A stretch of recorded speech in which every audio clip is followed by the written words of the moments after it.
The region, Noosa and the Sunshine Coast, we've got two LGAs here. They really promote the whole idea of, building the tech companies, make it really attractive for tech companies to come here. We've got a digital hub down here. We've got a fancy internet cable coming into the New Maroochydore CBD to try and bring more businesses here that are tech-based businesses. And they always try and have that flexibility of work to attract the talent. Our motto is buy without regrets, and so if you can buy a property that will serve you for 10 years as opposed to 3 years, that will serve you well. It's something. Buying a great property today, that's not just what it's about. It's also getting something that could be ripe for improvement when the time is right for that investor or for the next buyer. You think about, lifestyle, what's important to you? How do you get to work? What do you need for your family? What amenities like parks and shops? Then you look at the budget. Welcome to Street Secrets. I'm Chris Bates. I'm a mortgage broker since 2013. And in this podcast, we're going to be interviewing Australia's leading buyer's agents, ones with decades of experience, have the local insider knowledge on the street, and can really help you with your buying process, no matter whether you're a first home buyer, upgrader, investor. In this podcast, you'll get access to Australia's leading buyer's agents' minds every week on a Thursday. What's the word on the street?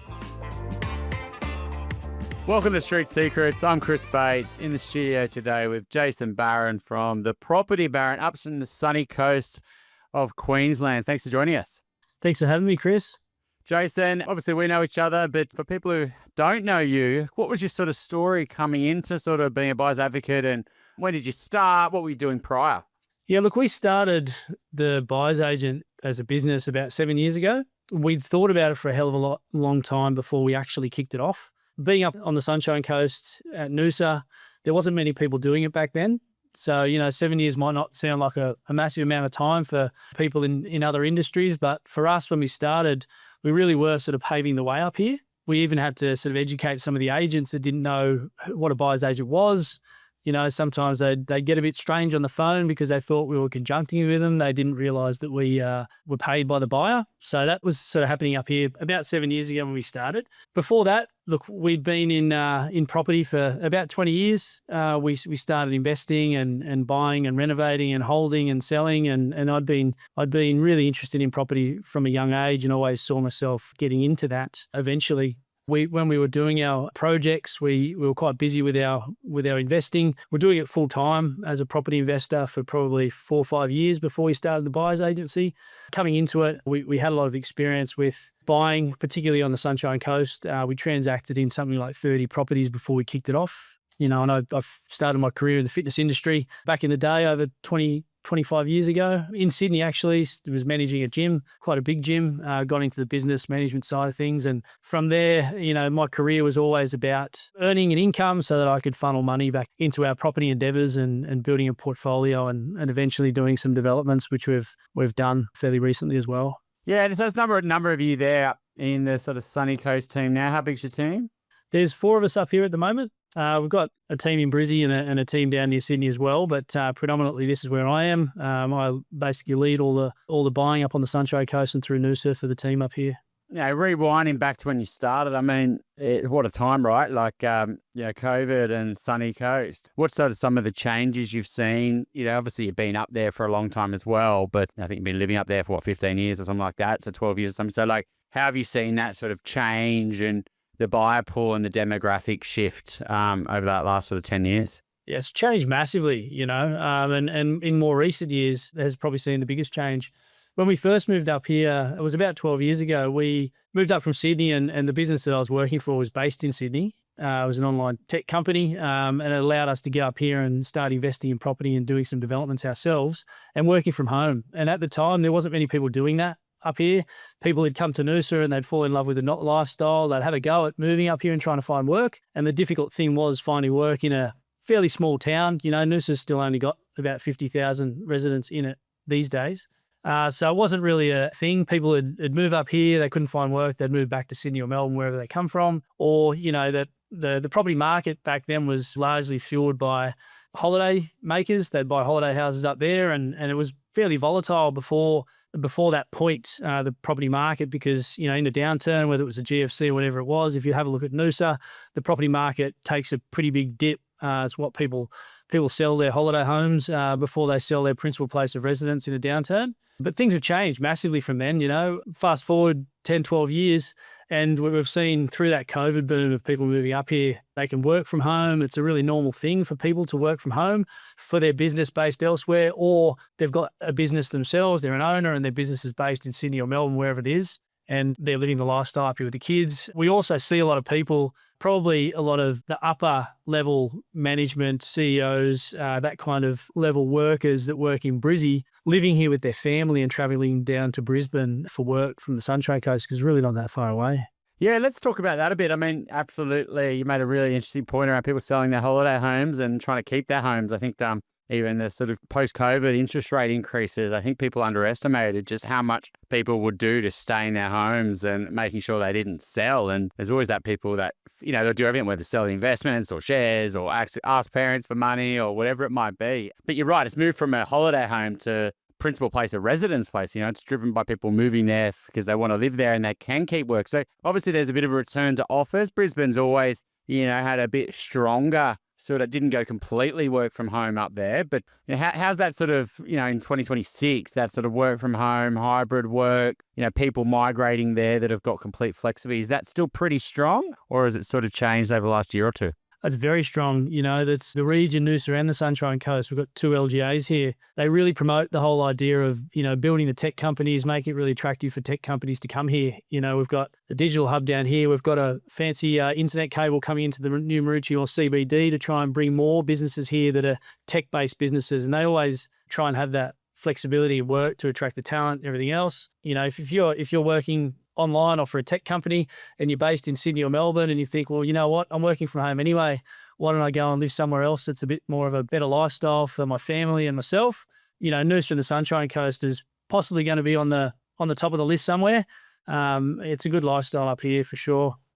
Obviously there's upgrades to freeways and everything like that. Is it I guess people moving there, are they seeing that as another reason why it's possible? If they do have to go to either, different states, fortnightly or whatever it is, it's possible and even possible to get to Brisbane quite easily a couple of days a week? Oh, it's really easy. If you leave, depending on when you leave, it can take anywhere from about an hour and a half to 2 hours to get to Brisbane CBD. If there's an accident, it might be a little bit longer. But if you're thinking about someone moving from, say, Sydney, where you're stuck in traffic coming from the western suburbs into the city for work, an hour and a half is really not that far to drive. The airport, they've had a pretty big expansion of the airport recently, and that's going to continue. They just opened up some flights to Bali next year from the Sunshine Coast. It's a pretty big milestone. So there's a lot happening there. If you're working here and you're traveling to Sydney or Melbourne, which I do sometimes, you can get up in the morning, you can get the plane from the Sunshine Coast, go to Sydney, it's 10 minutes into the CBD from the airport in Sydney, and then you're back at the airport and back home to bed at a reasonable hour. It's just really easy to get to and from even those bigger cities down south. So you think that the major pivot, obviously it's gone from, maybe the medium and sort of lower incomes that were often buying and selling up there, the people who were living there, struggling to, get the higher paying jobs because you had to be close to the city. And that shift of, changing the whole demographic that's driving the market together with the, I guess the Southeast Queensland has always been the home of the flight of the retirees that, want to be a bit warmer in their later years. Like you've still got that real strong exodus of cash from the southern states. Do you find that's really what's driving the market now? Is those two markets as sort of the buyers that are really driving it?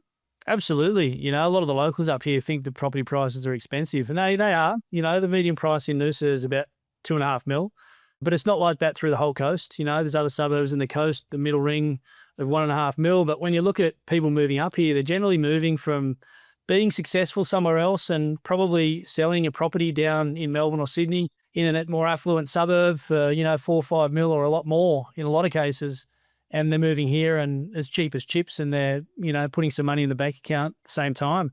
It's really interesting to see the property markets through some of the higher value suburbs up here moving along so far. But it sort of sometimes comes to a point where I know these buyers have got a hell of a lot more money because I know a lot of them, right? Whether they're using us or not, or we've got friends in common. It's a pretty small town sometimes. And that they've got a hell of a lot more money to spend, but they don't want to spend the, $10 or $15 million. They want to cap themselves at 4 or 5, which is still a big price for the Sunshine Coast and even Noosa. But to the person who's buying it, a lot of the time it's, it's not that big a deal. Yeah, it's quite a big area, right? When you go, I mean, probably from Noosa all the way down to Currimundi, sort of past, is that sort of what you see as the sunny coast where you focus on? Yeah, I guess in the south, we go down to Pelican Waters in the south, really. We don't touch too much of the new development stuff out the back of Caloundra. There's tens of thousands of new houses going out the back there. With the planning, it's small blocks, new houses whacked up pretty quickly. We tend to stay more to the owner-occupier markets, right from Noosa right through. So it'll be places like, all the Noosa suburbs, the hinterland, Doonan, Umundi. It'll be through to Pridgeon Beach where we're based. Coolum's a really good area for a lot of people. A lot of people, before they engage us, they've got a really good idea of what areas of the Sunshine Coast they like and what areas they don't. If someone likes Coolum, they don't necessarily like Noosa and vice versa. But we spend a lot of time going down to, Maroochydore, Mooloolaba. Budrum's a big one. Budrum's probably the biggest suburb in the Sunshine Coast in relation to the population. It's a really good one for someone to engage a buyer's agent in for that suburb because it's so big, it's so complex. There's you could live in Budrum for 10 or 15 years or more and you could not have any clue about, 3/4 of it. You probably know the quarter that you live in pretty well. So anyway, that's Budrum, and we go down through the beaches, Badina down to Currimundi. Moffat Beach is quite nice. You've got a nice little cafe bar strip there with ocean views onto the little bay there. And we go down to Caloundra a little bit, but more into Pelican Waters and Golden Beach and those kinds of areas. Yeah, you mentioned there around new estates up on the sunny coast. I mean, that's when you look at it. I mean, you've obviously got great suburbs that are hugging the coastline and, you start getting a bit further back. There's quite a lot of land in the sunny coast. When you drive on that freeway, you think, hang on a sec, there's a lot of land here. But it's a different type of land, right, to stuff that hugs the coastline. Is that sort of the way that you sort of try to steer a client's away? So the sunny coast is going to grow through a lot of new housing estates, but we're not going to try to avoid buying any of that. Yeah, I guess we do. There's tens of thousands of houses going to be built out there in those lands. And I think the developers these days do a pretty good job at, creating a good living environment for the people that are moving there and living there. But, the way they're setting it out, people generally move up here for the coast and the beach, a little bit far away from the beach. It's got good access to Brisbane and the motorway, which is good. But, long term, property at the end of the day for me is always, supply and demand. It's about making sure we get them into a good quality property, even if it's an owner occupier. Let's have a look at, a decent sized block in the more desirable areas. If we go into those newer areas that have been opening up, when the demand increases for those areas, they increase more supply and it can cap house price growth. Ultimately, whether it's a principal place of residence or an investment property, you want your asset to be growing over time. And if you make a small little tweak to the area, it can make a massive difference long term. And they're not building enough houses out there at the moment. There's nowhere near enough houses to cater for population growth. So I'd say they will be opening up more. There's a lot of those pine farms out the back there. There's a lot happening out there for them to be building more houses. Yeah, so I mean, I think it's just the, more demand, more supply, but it doesn't mean they're not going to probably go up, to be honest. Building prices have gone up, land prices are going up, but it's just, it's not as scarce land as you are on the coastline. But is there any parts of that coastline where you try to, where clients will come to you though, where you're like, I know that looks great, it's close to the beach or it's, but we try to, there's some real issues or access or issues in that pocket that, a lot of buyers sometimes don't understand because they haven't lived there before? Yeah, there is for sure. When people come on as a client, it's about understanding them, listening to them and going to the areas that they think they want to live in and having a good chat about the pros and cons about an area and potentially floating an idea of a different area to them. The infrastructure hasn't really kept up with growth in the south end of the Sunshine Coast and it's not going to keep up with growth as it pushes on. So you've got that road from Caloundra out to the motorway in peak hour. It's pretty slow. There's probably some better lifestyle opportunities in different parts of the coast, but it's about not saying, hey, have a look at this too early, but it's about getting them to understand that we're on their team and we're here to help them get the best outcome. And they start trusting us and we can start floating some different ideas and explain why we think they're better places to buy potentially. Yeah, you mentioned like Bundoora, obviously the hinterland. A lot of people are familiar with that around the Byron pocket, right? Or even Gold Coast. And it's a big part of the sunny coast market, right? Where people want that sort of lifestyle. Is you often dealing with those briefs as well? Yeah, we buy a lot through the Noosa hinterland and the Sunshine Coast hinterland. It's an interesting one because, people might want to, buy a house in Noosa and a lot of the time they do and they buy a nice house and they start to think, well, you know what? because of the size of the blocks here, I can't have, my 3 or 4 cars or the toys, whatever it is. And they say, well, maybe we need to go rural and go a little bit into the hinterland. So they might move into Doonan or somewhere like that. And then what happens is they get out there and they think, well, hang on a second, I'm missing all the conveniences, and every day I've got to drive the kids to school or whatever it might be. And they, a lot of the time, end up moving back into town to get the conveniences again. So it's a bit of an internal migration, you might want to call it, from the coast to the hinterland and back again quite often. Yeah, and I guess it's just, when you've been doing it a few years, is really sense checking that, right? And, obviously people can fall in love with the property and the land, but it's the lifestyle you got to live, particularly when you got kids and schools. Is there any issues with that schooling? And, because if that is obviously got the retiree market, they don't care about the schools too much. They just want to where the cafes are and the beach is and an easy way of life. But young families, schooling's, a big part of their sort of story to move up there. It's affordable, but can we put our kids through schools that we want to? How's it all work up there? There's definitely some good schools up here. Traditionally, back in the day, Noosa, particularly Noosaville, was an older demographic, and it still is an older demographic to a certain point. And even Sunshine Beach up into some of the more high value stuff. It's more the older people that have got the budgets for these places sometimes. But there has been a big shift in younger people moving here and people coming here with their families in recent times. What we've noticed over the last sort of 10 years or so is the demand for the private schools up here has increased significantly. So there is some good schools up here, but you can't just kind of move up here and expect to be able to put your kids straight into what you think is the best school in an area. It could be a 3-4 year waiting list for those kids to go to school. Back in the day, I know in the cities, sometimes you have to put your kids on the waiting list when they're babies or even before they're born. For some of those schools, it's probably not that bad yet, but 10 years ago, you wouldn't even have to think about it. Now it is a consideration. So if I'm talking to someone about moving here and they've got kids that they need to go into school, that's definitely a really important part of the conversation is, hey, is it public? Is it private? Where do you want to live? What are the school options? Have you spoken to the school yet? And what's the situation there? If you're in the middle of the coast down the Sunshine Coast, there's probably there is a few more schools to choose from. Probably got a little bit more chance of getting the kids in there later. But if you're up in Noosa, it's a bit of a waiting list. It's not that easy. As mentioned earlier on, investors just love buying Southeast Queensland. It's always been the hotspot. I guess apartment spruikers of the Gold Coast, Brisbane loved it back in the day, right? Selling off the plan of apartments to Sydney and Melbourne siders looking to buy an investment property. I think they're a bit switched more on now, a bit savvy, the investors now, and they're saying, well, actually, no, we want to get into the housing market. And Sunny Coast is obviously a big investor hotspot. What are some of the mistakes you often see out of area BAs or even just the investors are making in the Sunny Coast that you often see? The Sunshine Coast has got, it's quite big geographically, right? And, the suburbs are so different from one to the other, and even little pockets of suburbs. Coolum, for example, you've probably got about 5 or 6 different distinct sections of Coolum as one suburb. And you really want to be getting in those areas that the locals love to live in, the more desirable areas, as opposed to the not so desirable ones. It's going to make a massive outcome to you, long term. We still get a lot of people spruiking the new stuff up here. You talk about Brisbane. I know there's a massive oversupply in Brisbane of apartments back in the day. That's no longer the case. It's all dried up and people have been fairly successful with apartments there. On the Sunshine Coast, there's still such a lack of stock coming to market. If you're buying an apartment and you say buying it close to the big, massive new Sunshine Coast University Hospital and you're catering for the young professionals that are working there, you can get into some good apartments that are, going to have some pretty high demand and interest over the long term. When it comes to investing on the Sunshine Coast, we like to stay to, a house. The demographic that's really pushing the prices up on the Sunshine Coast is someone moving here from outside the area. Generally, they're moving here with their family.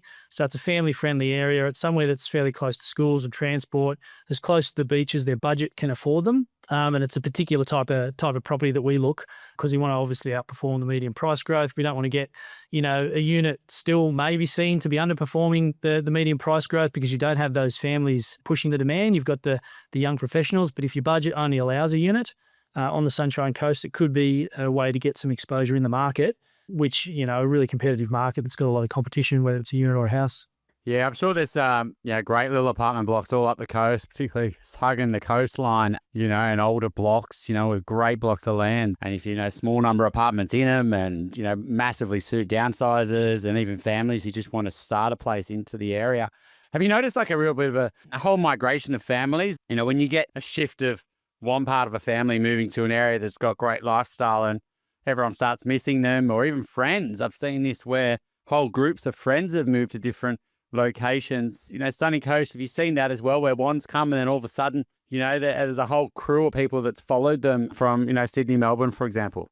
Absolutely, yeah. It happens a lot. We'll take a client on and they'll say, oh, I've got friends in this place or that place. Sometimes I want to be really close to them. Sometimes I want to be close enough to visit, but not too close that we're going to be on top of each other. It comes into the conversation quite a bit, actually. All over the coast, I can remember situations down the south end of the coast near Caloundra where we've had that, and it happens in Noosa a fair bit. People see their friends move up here and all of a sudden their friends start putting, videos on social media of them at Noosa Main Beach at the weekend, kids surfing, and they get the real FOMO and they think, you know what, I'm going to go and join you because it looks pretty cool. Obviously people's biggest fear when they're moving is that there's not going to be people like them or people that they're going to be able to make new friends or they're going to miss their family. But I'm finding it's usually a family decision now. I can think of one client that's actually moving up your way, and it's three. It's two sisters and a parents, and they're all moving, and they're all not going to happen all immediately. I think parents are going first, and then the kids are going to follow once they figure out work. But I think when you've got a fast-growing place that's in a great location, and suits different demographics or different parts of ages, particularly younger ones and older ones, I think that's going to be good for its growth. I mean, when you think about the agents up there, how's the sort of BA sort of conversation going? And, how is that sort of helping you get a bit of an advantage in the market versus sort of BAs that don't even work up there that often or are buying, sight unseen, or, people moving there that just don't understand the market? Look, the relationships with the agents is super important. I guess because we're at such a high value market in certain parts up here, it really attracts a high caliber of agent. So, a lot of the agents up here, particularly in Noosa, are really, really good. They know their stuff. They know that we've been around for a long time. So we're not just, someone who's come in recently. So we can have some really open conversations with the agents about, the property and prices. And they know that we've been, doing developments and investing in the area for a long time. So they can't just, pull the wool over our eyes and try and steer us away from something that's quite obvious to us. So they understand that. It's a bit of mutual respect, which certainly helps with, I guess, the negotiation process of bringing a deal together. A lot of the times I feel they'll probably prefer to work with us because we know our stuff. We're preparing the buyer. If there's any issues that are going to be presented with the property, we've probably already gone through them. We can point that out to the agent to say, look, we've already seen this, and, we're okay with that and we're going to push ahead. And us coming in as an offer or a buyer can be a lot more attractive and a lot less of a hassle to deal with than some of the other buyers that they don't know. So that's definitely one of the big strengths that we have, I guess, and an advantage in the market. We get people, a lot of the clients that we take on, I joke about it sometimes, but it's not joke. It's, it's a lot of the clients are really smart people. They've had a successful career or they're having a successful career and they understand outsourcing to a professional. We take an approach that we're offering, professional services, and we charge a fee for our service. The value they get from our service is huge in comparison to the fee. Sure, the fee's quite high, but the value they get well and truly outweighs that. And I think it's important to know and make the difference between us and the selling agents. The selling agents are really, really good salespeople, and a lot of them are really, really good with understanding the markets and properties and everything else. But they're a salesperson, and they're out there to earn a commission for a sale, working for their seller. We're out there offering our services, our business services, and we're charging a fee for a service as opposed to a commission for a sale. I think maybe that's where a lot of the younger, newer buyers agents coming into the space, they probably keep thinking about and talking about commissions. I think if you go down that path, you're not probably offering the best and highest level of service you can to the clients. Yeah, I think that it's the power of a fee for service, right? So even the financial advice industries, you had to make that pivot, but it's definitely a much cleaner, more independent, and you can value your service and compare it to your fee. I mean, when we talk about that, a lot of people say, oh, it's because you found me that property and you negotiated. But when you look at your sort of reviews and chatting to clients after, what are some of the things they often say to you that they weren't expecting, like those intangible sort of things up front? And at the end, they're like, oh, that was really valuable for me. Look, I think most of the time people, they don't know what they don't know, right? They might have bought one or two or three properties in the past. Most people are like that. Sometimes they've bought a hell of a lot of properties and they might be super experienced with their own investing, developing. We've taken on developers for site acquisition that are very experienced. They understand their value. We also, I can think of recently, someone who's quite a high level in Aussie. He was looking after a managed fund. They did a lot of property acquisitions, and he might be really good at his property acquisitions where he is. I think it was in Sydney. But the thing is, he understands the local knowledge and the experience locally to give him the advantage in the market. So it's the relationship with the agents, it's knowing the pockets, where to buy, where not to buy, pulling them back from buying the wrong thing. But I think coming back to the point, people don't know what they don't know. When they start working with us, we start to open their eyes to certain things that we look at that they might not have considered. We often pull them back from buying something that we think is not going to work for them, push them onto something else. They soon very quickly start to think through the process, well, hang on a second, I really do know why I've engaged these guys, because they do know a hell of a lot more than I do. And I'm only just kind of realizing it now that we're going through the process and we're actually seeing it for ourselves. Yeah, there's always that moment, right, where they're like, oh, I've got this. Actually, no. Oh, I need help. And that's hard when you're buying property, because if you don't have someone on call, or you've sort of tried to do it yourself and you're sort of crossing your fingers and hoping that it comes off. And that might be okay if it comes off, but if it doesn't, and it's the one property that you did want to buy or the best one you've seen, and you just let it slip through your fingers, I think that's absolutely one of the huge value adds, is actually just admitting straight up that I'm going to need help at some point. And I might be okay at this part of the process. Do you help clients just really at that front end? Because it is a lot of people moving there, and maybe they're moving there and they haven't moved there yet, right? That's actually another challenge is you sort of got a good working relationship where they fly up, they get to know the area, but sometimes you're going to have to buy it with just a video. It does happen fairly often, actually, where people make the decisions without being here to see it. Sometimes we'll show a client through after settlement, and luckily everyone up until this point has been happy with it. We try and, I guess, undersell and over-deliver. So we try and undershoot everything. We talk about all the bad parts about a property and everything that can go wrong, so that hopefully when they finally see it, they're quite pleasantly surprised with it being a lot better than what they thought it was going to be. I've seen clients use BAs that prior, they've already agreed to use them, or they've told me experiences before. They've pre-engaging us as brokers, but and the videos like that. Sometimes even BAs have been buying them from agents. The agent's not really going to show all the best parts and the worst parts of the property, right? And their neighbours and privacy problems and the issues with the building.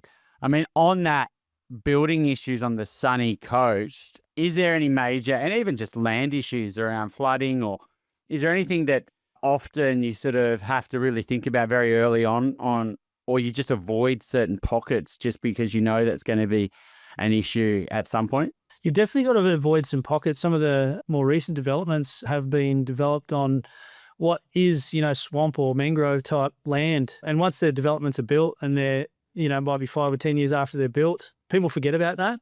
So it's really important to remember where they're buying, and there's particular parts on the coast that we try and steer away from that point of view. But then again, they've pushed out the flood lines a lot further than where it's ever flooded before now, and they're making big planning decisions based on the new flood mapping.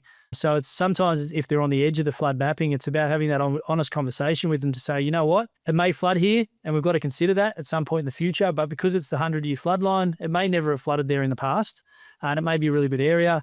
And if you're looking to build a house and, you do the right thing, you'll be raising it up by, a metre or more off the ground, so that, if it does flood there, it's not going to affect the property. Just having those really honest conversations with them around that. So some places we steer them away from, some other areas that are super desirable. There's big parts of Coolum which is just down the road from us, in the flood zones, but people just keep buying there time and time again. And some of the areas you got to watch out for and stay away from, but some of the other areas that they've zoned in the flood map are higher, and they've possibly never flooded there before at all. Is there a stereotypical type of style of property that people just go nuts for within the sunny coast? Is it sort of like the Hampton sort of beach style, or is there a certain style that, people sort of really will overpay for, I guess, in some sense? It probably used to be Hamptons, probably, 4 or 5 years ago, but I guess that's probably not at the forefront of everything anymore. It's kind of not as trendy as it used to be. Anything modern, anything architectural. You've got a lot of really nice modern homes with, suspended concrete slabs with big views into the hinterland or the beach. Position is really important, but probably more modern than anything. You know, we don't have those really nice heritage Queenslander style houses that have in Brisbane, or the heritage ones in Melbourne or Sydney that people just climb over each other for. But up here, it's more the modern style of house. Anything solid concrete, block work. I think people are a bit more savvy these days. They want to buy something that's fairly solid. They don't necessarily want to buy something that's whacked up cheaply or quickly with a timber frame and a bit of cladding on the outside. So it's probably that. And how do you think about aspect up there? I mean, you are getting a bit warmer up the coast, but how do you think about that? I mean, obviously people in Melbourne definitely want the north rear and they need to stay warm in winter, but you know, you can get hot up there in mornings and afternoons. How do you think about sort of guiding clients through that? Because it might be something they not think about. North aspect is still trumps everything else up here for sure. You know, yes, it does get hot, but you don't want to be in the shade all day either. If a house is built properly, you know, and you've got some shelter on the north side of the house, you know, as the sun goes over, at the heat of the day, you're going to be in the shade anyway, and you're still going to see the sun in the morning, in the afternoon. You know, people talk about the westerly sunsets. They do get hot up here. So if something is facing west with a big view, it's about having that conversation with the client. Some people don't care and they just love it. They can see the sunset going down every afternoon and have a beer, you know, when the sun goes down. It's a pretty nice feeling, but a lot of people don't like it as well. You know, even if it's facing west, if you build it right, you won't get the sun coming in your house until quite late. But that's probably the less desirable, I'd say, with some people, the most desirable with others. Ocean view is great, but the thing up here is if you've got those big ocean views, you're getting battered by the weather all the time as well. So you've got to have those conversations to say, hey, yep, sure, if you want the ocean view, let's go and get it. Just so you know, the salt and the weather does come in dead on. So you'll be cleaning the windows all the time. You know, you'll probably have to replace some of the electronics a bit more regularly than other places. And a lot of people are happy to do that if they can see the sun come up over the beach and they can have a look at what the surf's doing in the morning and make a decision whether they're going to go out for a surf or not. Weigh up the pros and cons. It's nice, you know, like you say, a beach view, but you're getting battered at 7, 8, 9 o'clock in the morning every morning, and vice versa in the evening when you go west. I do think it's something that, you know, sometimes it can be missed because you look at the property, you know, in the middle of the day, the agent's smart. He's not going to, or the opposite, you know, the sunset, if you know, instead of the morning. So I think you just got to be a bit careful with that as it gets a bit hotter and you can easily get caught out. Sorry to interrupt you. The other big thing with the aspect here is the south-facing aspect in certain areas of the coast, if it's like on the backside of a hill, because of the weather up here, it's quite humid, it's subtropical. When we get a lot of rain, you can get some mold issues in houses on the south side of hills. So sure, it might be away from the sun and the heat during the day. Some days in summer, it might be really nice. But there is some real negative points. And if someone's looking to buy in particular areas, we really do have to have those honest conversations about what can go wrong. Buying in those shady areas, you know, when it rains and it starts getting wet and humid. And what about your personal situation? Does that help you in terms of being a BA? Like, obviously, people have all got their own personal journey, you know. How's your personal stuff outside of work help you sort of really understand the market? My early career probably helps me the most. It's a very broad skill set that we do, right? Yeah, sales is a big part of what we do. It's about, you know, listening and understanding and bringing the client on to start with, but it's also understanding some of the more advanced techniques that the agents use on us to try and close a deal and push us into getting the best outcome for their seller. So I spent a good, 15, 20 years in my early career involved heavily in sales in the fitness industry and the online tech space. Bringing that into what we do, I think, is really important. It's really hard for someone to come in and learn the sales side of what we do by doing a course or, whatever of someone without actually having lived it, breathed it, learnt it, and actually practicing it every day for a long period of time. So that does bring a lot of value into what we do. I spent 20 years investing myself and having a really deep interest in property investing and analysing markets and studying data and all that kind of thing. So I guess my background coming in from learning the sales, learning about property markets and what are the points to impact and influence property markets, learning town planning, super important to know, what's going on. You need to know a lot about building. We've done developments, we've done a whole heap of renovations. So when you look at a building, is it built right? What are the particular issues that can come up with that kind of material? There's a particular cladding up here that's notorious for leaking, so you got to have a really good, well-rounded knowledge on building, town planning, the sales side of things. You really got to understand, listen to clients and what they want and how to get the best result for them. You've got to have a look at a contract and you've got to Sure, you rely on the conveyancer to give us that legal professional advice on the contract, but you've still got to keep your wits about you. You got to look at the conditions. You got to look at the special conditions and annexures. We had an annexure there yesterday that I was looking at that basically tried to rewrite the REIQ contract up here in Queensland.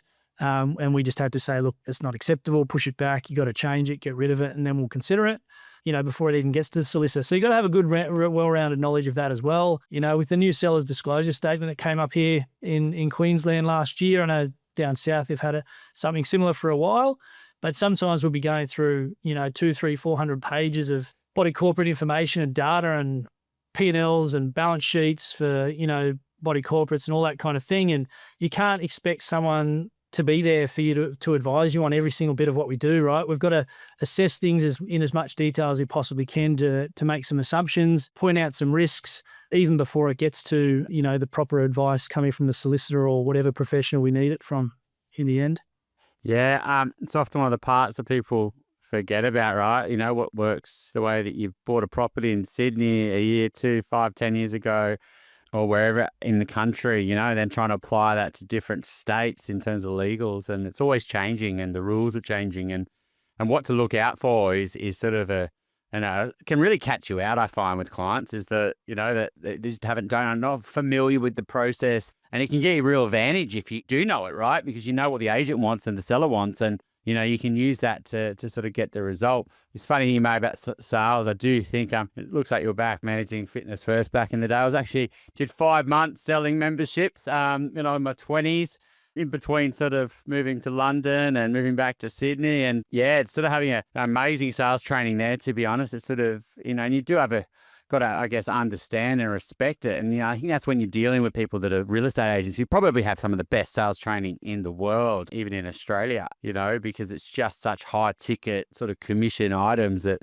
the best ones take years of perfecting their art. And I think, having a little bit of an understanding that's the game they're playing, can allow you to sort of play it back the other way for your clients. So thanks so much for coming on today, Jason. Obviously, if you're looking to sort of buy on the sunny coast, you're in safe hands, super knowledgeable and have got a good team around you. So appreciate you coming on.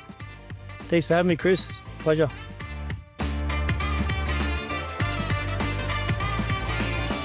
Thanks so much for listening today. We hope you got lots of value out of it. If you'd like to speak to our guest today, there's links in the show notes on how you can get in contact. And if you're buying your first home, upgrading, renovating, or need any finance-related queries, obviously we'd love to help. There's links in the show notes to us as a mortgage broker, and we look forward to next week's episode.